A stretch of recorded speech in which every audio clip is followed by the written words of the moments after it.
My name is Ralph Eisenberg, and I'm here with my good friend Daniel Yanez at the Latino Cultural Center.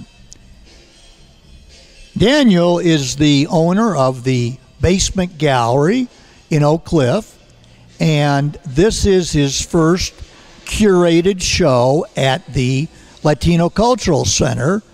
And, you know, I was just thinking, Daniel, there was problems with the city with artists getting their galleries opened and settled and whatnot.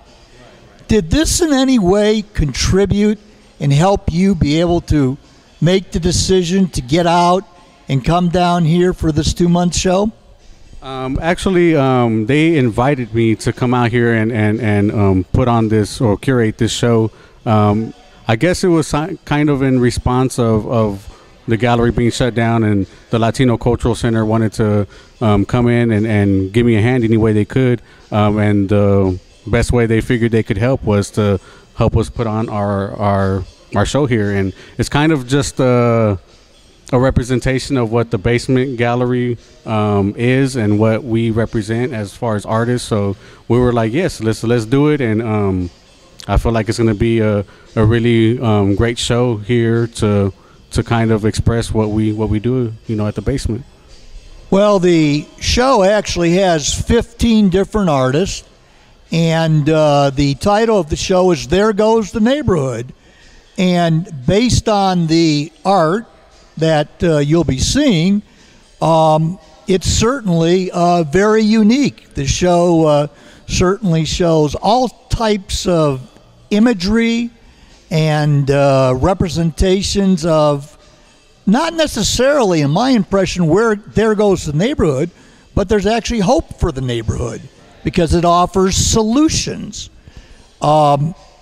We were very honored to work together on the piece behind us called All Too Often.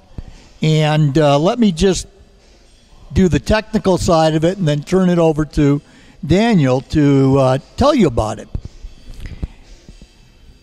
I took a regular target, got 21 feet away, used a Sig Sauer P26 Legion, and emptied, well, I actually emptied 99 bullets into it with this accuracy. I really meant to empty 49, the 49 representing the number of people that were actually killed in Orlando.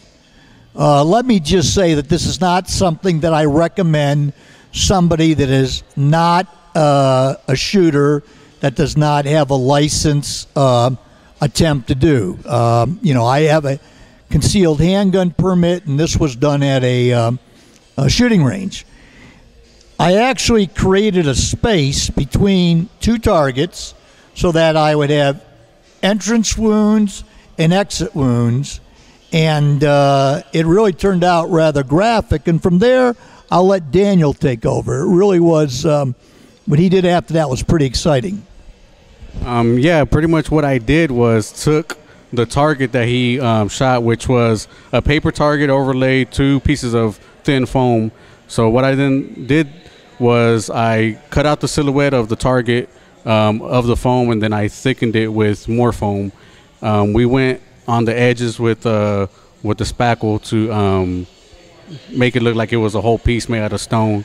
From there, we made the imprints and drew on the target circles and the numbers, and we then gave it a skin light texture and color.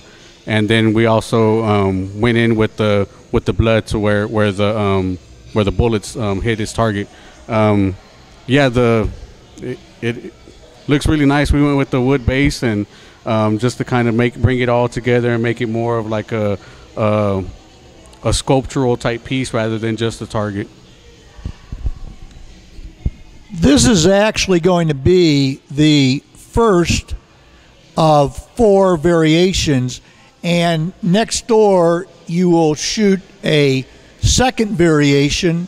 And that variation was Daniel's concept, where he wanted to show at the base kind of like a lake or a pond. And it's when I saw it, I got all excited because I wasn't certain, was that a representation of the melting of man by gun violence, or was it actually a pool of blood that was going to be realistically shown?